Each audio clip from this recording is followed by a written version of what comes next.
Hello friends, welcome to study with Pari. तो जैसा कि आपने देखा होगा, हमने हिस्ट्री स्टार्ट किया था। ठीक है, हिस्ट्री क्लास 6 का एनसीईआरटी स्टार्ट किए थे, जो कि चल रहा है मेरा हिस्ट्री सीरीज। तो हमने पहला, दूसरा और तीसरा अध्याय पढ़ चुके हैं, और जो नहीं पढ़े हैं वो प्लेलिस्ट में जाके पढ़ लें, वीडियो रखा हुआ है। ठीक है, तो आज पढ़ना है पार्ट 4 यानी कि अध्याय 4। इसमें क्या है, क्या बताती है हमें किताबें, खबरें क्या बताती हैं। तो कब्र उसे कहते हैं जहाँ पे जो मृत शरीर होता है, जहाँ दफनाया जाता है, ठीक है, उसे कब्र कहते हैं। तो कब्रें हमें क्या बताती है और किताबें क्या बताती हैं, उसके बारे में देखते हैं। ठीक है, तो मेरी नाम की एक लड़की रहती है, जो शिक्षक उसे अपने साथ ले जाते हैं छुट्टी के बाद। तो वो मेरी जो है पहली बार पुस्तकालय जा रही होती है। तो उसने पुस्तकालय में काफ़ी बड़ा जो है पुस्तकालय, उसकी कक्षा से काफ़ी बड़ा था, और वहाँ किताबें से भरी रैक थी। कोने में एक अलमारी थी जो मोटी मोटी किताबें से भरी हुई थी। मेरी को एक अलमारी खोलने की कोशिश करते देख शिक्षक ने कहा, उस अलमारी में अलग अलग धर्मों से जुड़ी हुई महत्वपूर्ण पुस्तकें हैं। क्या तुम्हें मालूम है कि तुम्हारे पास वेदों का भी एक संग्रह है। मेरी सोचने लगी, वेद क्या है। चलिए वेद के बारे में पढ़ते हैं। मेरी क्या सोचती है वेद के बारे में और शिक्षक क्या बताते हैं, इसके बारे में पढ़ते हैं। तो दुनिया के प्राचीनतम ग्रंथों में एक है वेद। दुनिया के जितने भी ग्रंथ देख ले तो उसमें सबसे प्राचीन जो है वो है वेद। ठीक है, तो वेद 4 प्रकार के होते हैं, ऋग्वेद, सामवेद, यजुर्वेद और एक अथर्ववेद। ठीक है, सबसे पुराना वेद जो है वो है ऋग्वेद। ऋग्वेद जिसकी रचना लगभग 3500 साल पहले हुई है। ऋग्वेद की रचना 3500 साल पहले हुआ है। ऋग्वेद में 1000 से ज़्यादा प्रार्थनाएं हैं। 1000 से ज़्यादा कितनी प्रार्थनाएं हैं? 1000 से ज़्यादा, जिन्हें सूक्त कहा जाता है। सूक्त का मतलब क्या होता है? सूक्त के मतलब होता है अच्छी तरह से बोला गया। ठीक है, ये विभिन्न देवी देवताओं की स्तुति से में रचे गए हैं। अलग अलग देवताओं की स्तुति में जो है रचे गए हैं ये वेद। इनमें 3 देवता बहुत महत्वपूर्ण है, जो कि अग्नि है, इंद्र है और एक सोम है। ठीक है, अग्नि आग के देवता हैं, इंद्र युद्ध के देवता हैं, और सोम नाम का एक पौधा है जो कि उससे पेय पदार्थ बनाया जाता है। वैदिक प्रार्थनाओं की रचना ऋषि ने की थी। वैदिक प्रार्थना की रचना किसने किया था? ऋषि ने किया था। आचार्य मतलब कि शिक्षक विद्यार्थियों को उन्हें अक्षरों, शब्दों और वाक्यों में बांटकर स्वर पाठ द्वारा कंठस्थ करवाते थे। अधिकांश सूक्तों के रचयिता सीखने और सिखाने वाले पुरुष थे।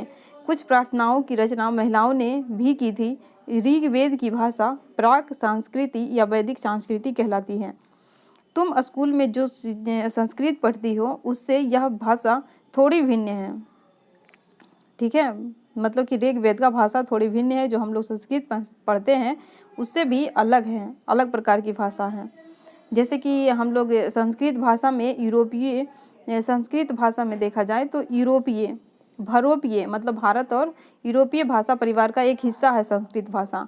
भारत की कई भाषाएं जैसे असमिया हो गया, गुजराती हो गया, हिंदी हो गया, फिर कश्मीरी, सिंधी, एशियाई भाषाएं जैसे फारसी, तथा यूरोप की कुछ प्रमुख भाषाएं देखते हैं जैसे अंग्रेजी हो गया, फ्रांसीसी, जर्मनी, यूनानी, इतालवी, स्पेनिश आदि सब परिवार से जुड़ी हुई हैं। उन्हें एक भाषा परिवार इसलिए कहा जाता है क्योंकि आरंभ में उनमें कई शब्द एक जैसे थे। उदाहरण के लिए मात्र मतलब संस्कृत में मात्र कहते हैं, जो कि हिंदी में माँ होता है, और अंग्रेजी भाषा में मदर कहते हैं।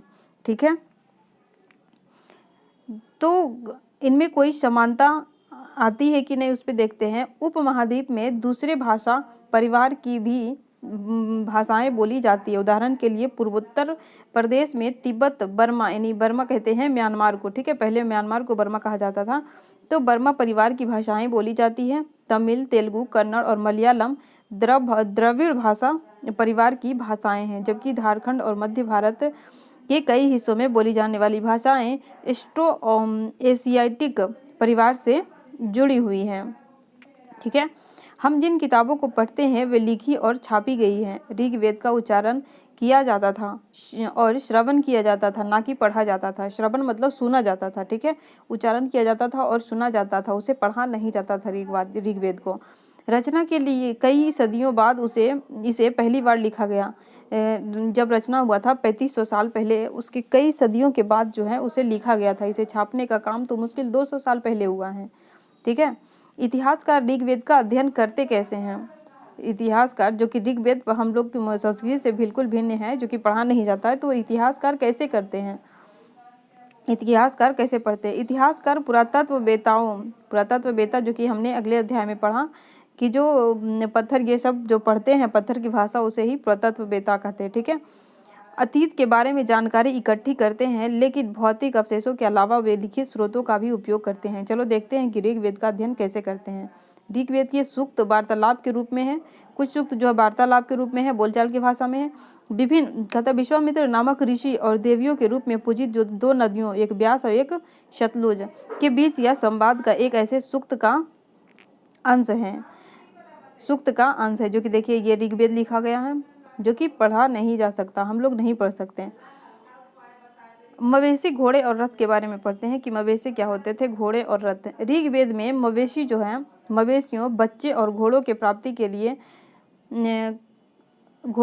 के लिए अनेक प्रार्थनाएं होती थी। अनेक प्रार्थनाएं घोड़ों को लड़ाई में रथ खींचने के काम में लाया जाता था।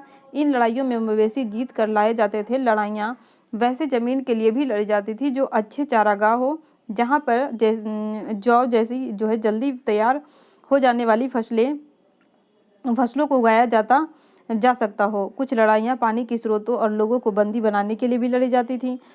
युद्ध में जीते गए धन का कुछ भाग जो है सरदार रख लेते थे, और कुछ हिस्सा पुरोहित को दे दिया जाता था, और कुछ हिस्सा जो है शेष जो बच जाता था वो आम लोगों में बांट दिया जाता था। कुछ धन यज्ञ करने के लिए भी प्रयुक्त होता था। यज्ञ की आग में आहुति दी जाती थी। ये आहुतियाँ देवी देवताओं को दी जाती थी। घी, अनाज और कभी कभी जानवरों को भी आहुति दी जाती थी। अधिकांश पुरुष इन युद्धों में भाग लेते थे। कोई अस्थायी सेना नहीं होती थी, लेकिन लोक भाषाओं में मिलते जुलते थे, लोक सभाओं में मिलते जुलते थे, और युद्ध व शांति के विषय में सलाह मशविरा करते थे। वहाँ ये ऐसे लोगों को अपना सरदार चुनते थे जो बहादुर और कुशल योद्धा थे। ठीक है। चलिए, लोगों की विशेषता बताने की वाले शब्द, लोगों की कैसी विशेषता बताते हैं उस शब्द पर देखते हैं। लोगों का वर्गीकरण काम, भाषा, परिवार, समुदाय, निवास स्थान या सांस्कृतिक परंपरा के आधार पर किया जाता रहा। ऋग्वेद में लोगों की विशेषता बताने वाले कुछ शब्दों को देखते हैं। कुछ शब्द ऐसे 2 समूह हैं जिनका वर्गीकरण काम के आधार पर किया जाता है। पुरोहित, जिन्हें कभी कभी ब्राह्मण कहा जाता था, तरह तरह के यज्ञ और अनुष्ठान करते थे। दूसरे लोग थे राजा। ठीक है। पहला है पुरोहित, दूसरा राजा। ये राजा वैसे नहीं थे जिनके बारे में तुम बाद में पढ़ोगी। बाद में मतलब कि सेंस, जैसे हमने अकबर के बारे में अच्छे से जानते होंगे, इन सब के बारे में पढ़ते हैं, तो वे राजा ऋग्वेद में ऐसे नहीं हुआ करते थे। ये ना तो बड़ी राजधानियों में और महलों में रहते थे, और ना इनके पास सेनाएं थी, ना ही ये कर वसूलते थे। प्रायः राजा की मृत्यु के बाद उसका बेटा अपने आप ही शासक नहीं बन जाता था। कहता है जनता या पूरे समुदाय के लिए 2 शब्दों का इस्तेमाल होता था। एक था जन, जिसका प्रयोग हिंदी व अन्य भाषाओं में आज भी होता है। एक था जन, और दूसरा था विष, जिसे वैश्य शब्द से निकलता है विष। इस विषय पर तुम अध्याय 5 में पढ़ोगी, मतलब अध्याय 5 में पढ़ेंगे। ठीक है। ऋग्वेद में विष और जन के नाम से मिलते, इसीलिए उसे पुरुजन या विष, भारत जन या विष, यदुजन या विष जैसे कई उल्लेख मिलते हैं। ठीक है। जिन लोगों ने इस प्रार्थनाओं की रचना की वे कभी कभी खुद को आर्य कहते थे तथा अपने विरोधियों को दास तथा दस्यु कहते थे। दस्यु वे लोग थे जो यज्ञ नहीं करते थे और शायद दूसरी भाषा में बोलते थे। बाद के समय में दास यानी कि स्त्रीलिंग दासी होता था। शब्द का मतलब गुलाम। ठीक है। दास में स्त्री और पुरुष होते थे जिन्हें युद्ध में बंदी बनाया जाता था। उन्हें अपने उसके मालिकों की जायदाद माना जाता था। जायदाद मतलब संपत्ति। ठीक है। ये मेरा अपना संपत्ति है, इस टाइप से माना जाता था। जो भी काम मालिक चाहते थे उन्हें वह सब करना पड़ता था दास को। ठीक है। जिस युग में उपमहाद्वीप के उत्तर पश्चिम में ऋग्वेद की रचना हो रही थी, उसी समय दूसरी जगह पर एक अलग तरह का विकास हो रहा था। देखो वहाँ क्या हो रहा था। चलिए देखते हैं। खामोश प्रहरी कहानी पाषाणों की, मतलब पाषाण की कहानी देखते हैं। अगले पृष्ठ के चित्र में देखो, देखेंगे चित्र। ये शिलाखंड महापाषाण मतलब महा मतलब होता है बड़ा, पाषाण मतलब पत्थर, नाम से जाने जाते हैं। ये पत्थर दफन करने की जगह पर लोगों द्वारा बड़े करीने से लगाए जाते थे। महापाषाण कब्रें बनाने की प्रथा लगभग 300 साल पहले शुरू हुई थी। महापाषाण कब से शुरू हुई थी? 300 साल पहले शुरू हुई थी। यह कथा दक्कन, दक्षिण भारत, उत्तर पूर्वी भारत, कश्मीर में प्रचलित थी। कुछ महत्वपूर्ण महापाषाण पुरास्थल मानचित्र 2 में देखिए। कुछ महापाषाण जमीन के ऊपर ही दिख जाते हैं। कुछ महापाषाण जमीन के भीतर भी दिखते हैं, ठीक है, दिख जाते हैं, जैसे यहाँ पे दिखाया गया है, ठीक है। महापाषाण के जो ताबूत है वहाँ पे शव रखा जाता था। शव मतलब जो मृत शरीर होता था, ठीक है, उसी को दिखाया गया। इन सब कब्रों में कुछ समानताएं। सामान्यतः मृतक को खास किस्म के मिट्टी के बर्तनों के साथ दफनाया जाता था। मिट्टी के बर्तन भी मतलब कि मृत के साथ रख दिया जाता था, जिन्हें काले लाल मिट्टी के बर्तन, ब्लैक एंड रेड वेयर के नाम से जाना जाता था। इसके साथ ही मिले हैं लोहे के औजार और हथियार। मिट्टी के बर्तन भी मिले हैं, लोहे मिले हैं और औजार हथियार, घोड़ों के कंकाल और सामान तथा पत्थर और सोने के गहने भी मिले हैं मृत शरीर के पास से, ठीक है। लोहे मिले हैं मृत शरीर के पास। देखिए ये लोहा है, ये लोहा है, ठीक है। लोगों की सामाजिक असमानताओं के बारे में पता करना है कि सामाजिक असमानता कैसी थी वहाँ उसमें ऋग वैदिक काल में, ठीक है। पुरातत्वविद का यह मानते हैं कि कंकाल के साथ कई चीज़ें मरे हुए व्यक्ति की ही रही होगी। कभी कभी एक कब्र की तुलना में दूसरी कब्र से ज़्यादा चीज़ें मिलती हैं। ब्रह्मगिरी को यहाँ एक व्यक्ति को कब्र 33 सोने के मनके और शंख पाए गए हैं। जो ब्रह्मगिरी में है वहाँ पाए गए हैं 33 सोने के मनके और शंख भी पाए गए हैं। दूसरे कंकालों के पास सिर्फ कुछ मिट्टी के बर्तन ही पाए गए हैं। यह दफनाए गए लोगों की सामाजिक स्थिति में भिन्नता को दर्शाता है। कुछ लोग अमीर थे तो कुछ लोग गरीब थे, कुछ लोग सरदार थे तो कुछ लोग अनुयायी थे, ठीक है। अमीर रहते थे वहाँ पे सोने के मनके मिले हैं, और जहाँ गरीब थे वहाँ पे कुछ नहीं, बस कंकाल ही मिले हैं। क्या कुछ कब्रगाहें खास परिवारों के लिए थी? कभी कभी महापाषाणों में एक से अधिक कंकाल मिले हैं। वे यह दर्शाते हैं कि शायद एक ही परिवार के लोगों को एक ही स्थान पर अलग अलग समय पर दफनाया गया था। बाद में मरने वाले को पोर्ट होल के रास्ते कब्रों में लाकर दफनाया जाता था। ऐसे स्थान पर गोलाकार लगाए गए पत्थर या चट्टान चिन्हों का काम करते थे। यहाँ लोग आवश्यकता के अनुसार शवों को दफनाने दोबारा आ सकते थे, ठीक है। इनाम गांव, जो कि एक जगह का नाम है, इनाम गांव एक विशिष्ट व्यक्ति का कब्र है, ठीक है। यह भीमा की सहायक नदी घोड़ के किनारे एक जगह है। भीमा नदी जो है, भीमा की एक सहायक नदी है घोड़, उसी के किनारे एक जगह है इनाम गांव। इस जगह पर 3600 से 2700 कितना 3600 से 2700 साल पहले लोग रहते थे। यहाँ वयस्क लोगों को प्रायः गड्ढे में सीधा लिटा कर दफनाया जाता था। उनका सिर उत्तर की ओर होता था। कई बार उन्हें घर के अंदर ही दफनाया जाता था। ऐसे बर्तन जिनमें शायद खाना और पानी हो, दफनाए गए सबके पास रख दिए जाते थे। खाना पानी भी रख दिए जाते थे सबके पास। एक आदमी को 5 कमरों वाले मकान के आंगन में 4 पैरों वाले मिट्टी के एक बड़े से संदूक में दफनाया जाता था। बस्ती के बीच में बसा यह घर मतलब इनाम यह घर गांव के सबसे बड़े घरों में एक था। इस घर में एक अनाज का गोदाम भी था। सबके पैर मुड़े हुए थे, ऐसा पाया गया वहाँ पे, ठीक है। क्या बताते हैं हमें कंकालों के अध्ययन? कंकाल का जब अध्ययन किया तो क्या बताते हैं वो? छोटे आकार के आधार पर एक बच्चे कंकाल को आसानी से पहचाना जा सकता है, लेकिन एक बच्चे और बच्ची के कंकाल के बीच को कोई बड़ा फर्क नहीं होता। क्या हम यह पता लगा सकते हैं कि कंकाल किसी पुरुष का था या स्त्री का? कभी कभी लोग कंकाल के साथ मिले स्थानों के आधार पर इसका अंदाजा लगाते हैं। उदाहरण के लिए कंकाल के साथ गहने मिलते हैं तो कई बार उन्हें महिला के कंकाल मान लिया जाता है, लेकिन ऐसे समझ के अब 7 समस्याएं हैं। अक्सर पुरुष भी आभूषण पहना करते थे, उसमें पुरुष भी आभूषण पहनते थे। कंकाल का लिंग पहचानने का बेहतर तरीका उसकी अस्थियों की जांच है, क्योंकि महिलाएं बच्चों को जन्म देती है, इसीलिए उसकी कटी प्रदेश या कुल्हा पुरुषों से ज़्यादा बड़ा होता है। ये समझ कंकाल के आधुनिक अध्ययन पर आधारित है। आज से आज से लगभग 200 साल पहले जो है चरक नाम से प्रसिद्ध वैद्य हुए थे। उन्होंने चिकित्सा शास्त्र का चरक संहिता नाम की किताब लिखी है। कौन सा किताब है? चिकित्सा शास्त्र पर जो है ना चरक संहिता का नाम लिखी है। वे कहते हैं कि मनुष्य के शरीर में 360 हड्डियां होती हैं। यह आधुनिक शरीर के रचना विज्ञान की 206 हड्डियों से काफ़ी ज़्यादा है। संभवतः चरक ने अपनी गिनती में दांत, अस्थियों के जोड़ और कार्टिलेज को जोड़कर यह संख्या बताई। आज आधुनिक में जो है ना 206 हड्डियां हैं और चरक ने बताई थी 308 हड्डियां, जो कि बहुत डिफरेंट है दोनों में। इनाम गांव के लोगों के काम धंधे कैसे थे? क्या काम धंधे करते थे? इनाम गांव में पुरोहित विदों को गेहूं, जौ, चावल, बाजरा, मटर, तिल, गेहूं, जौ, चावल, दाल, बाजरा, मटर, तिल के बीज मिलते हैं। कई जानवरों की हड्डियां भी मिली है। कई हड्डियों पर काटने के निशान से यह अंदाजा होता है कि लोग इन्हें खाते थे। ठीक है।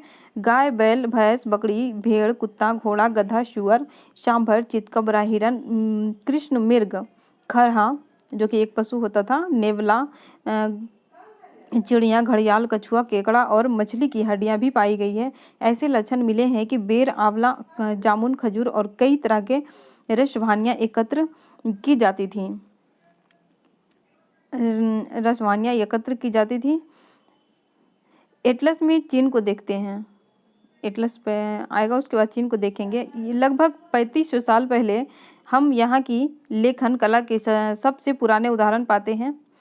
यह जानवरों की हड्डियां पर लिखा गया था। उन्हें भविष्य करने वाली हड्डियों कहा जाता है क्योंकि यह मान्यता थी कि ये भविष्य बताती हैं। राजा लोग लिपिकारों में इन हड्डियों का सवाल लिखवाते थे। क्या वे युद्ध जीतेंगे? क्या फसलें अच्छी होगी? क्या तुम्हें पुत्र होंगे? फिर इन हड्डियों को अलग से डाल दिया जाता था जहाँ इनमें गर्मी से चटक कर दरारें पड़ जाती थी। भविष्यता इन दरारों को बड़े ध्यान से देखकर भविष्यवाणी करने की कोशिश करते थे। जैसा तुम भी सोच रही होगी कि भविष्यता कभी कभी गलत भी करते हैं। ये राजा शहरों में महल बनाकर रहते थे। उन्होंने बेशुमार दौलत इकट्ठी कर ली थी, जिनमें बड़े बड़े नक्काशी किए हुए कांसे के बर्तन शामिल थे, लेकिन वे लोहे का इस्तेमाल करना नहीं जानते थे। इम्पोर्टेंट पॉइंट है, लोहे का इस्तेमाल करना नहीं जानते थे। ठीक है, तो ये लगता है ख़त्म हो चुका है। हाँ, ये चौथा पार्ट ख़त्म हो गया है। कुछ उपयोगी शब्द देखते हैं। जैसा कि वेद देखे हैं। वेद कितने थे? 4 थे। ऋग्वेद, ऋग्वेद हो गया, यजुर्वेद हो गया, सामवेद और एक अथर्ववेद, 4 थे। प्रार्थना मतलब कि जो रिक्वेस्ट करते हैं उसे ही प्रार्थना कहते हैं। भाषा, अलग अलग भाषाएं थी, असमिया थी, तमिल थे, ये सब तरह का भाषा थे। रथ जो कि एक रथ होता है, जो जैसे कि आपने रामायण में देखा होगा उस टाइप का रथ। यज्ञ हुआ करता था जो कि पुरोहित करते थे, वो यज्ञ थे। राजा को तो आप देखे ही, दास को देखे ही, जो युद्ध में जीत के लाते थे उसे ही दास कहते थे, जो कि राजा की सारी बातों को मानना होता था। महापाषाण, महा मतलब बड़ा, पाषाण मतलब पत्थर, जो कि जैसे अपने ऊपर देखा। ठीक है, महापाषाण। कब्र मतलब जो दफनाया गया उसे कब्र। कंकाल मतलब हड्डी, और लोहा तो लोहा होता है।